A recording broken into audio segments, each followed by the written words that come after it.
Hi, I'm Janai Lane, founder of Spirit Coach Training. I'd love to give you a quick tip to get out of your head. And one way to do this is it's so simple, it's so easy, and it really works. So, what you do is you pretend that you don't have a head. Okay.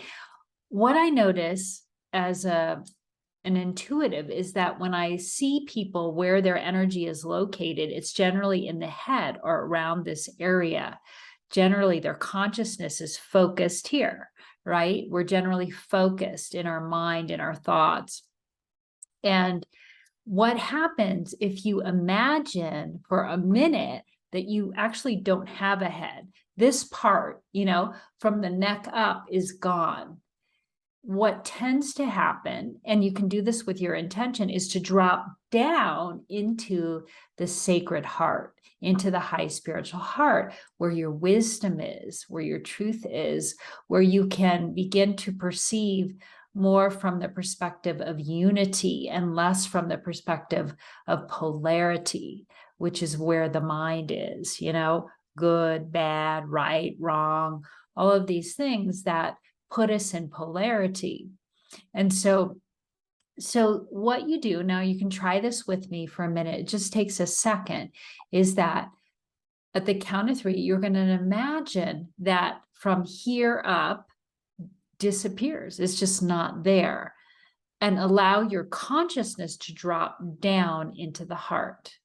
Okay, here we go. 1, 2, 3.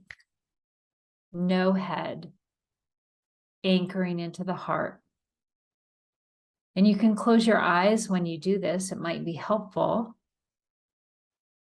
And allow yourself to just anchor down into the heart. There is no head. There is no thought. There is no struggle. There is no conflict, no polarity.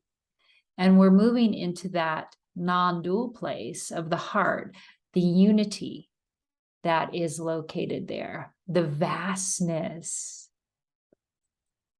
And notice the difference. Notice the difference. Now, as you move back and forth, you'll start to notice that difference, and you'll start to get clear where your consciousness is located. And then you get to consciously choose that. And this is really a great practice. In fact, if you do it enough, cumulatively, you start to create a different location for your consciousness where you're spending much less time in the head and more time in your sacred heart, your high spiritual heart, which is where everything you want is. So thank you so much for listening, and I hope you experiment with this beautiful exercise. It's so simple, yet it can be very profound in our own experience. Namaste. Many blessings.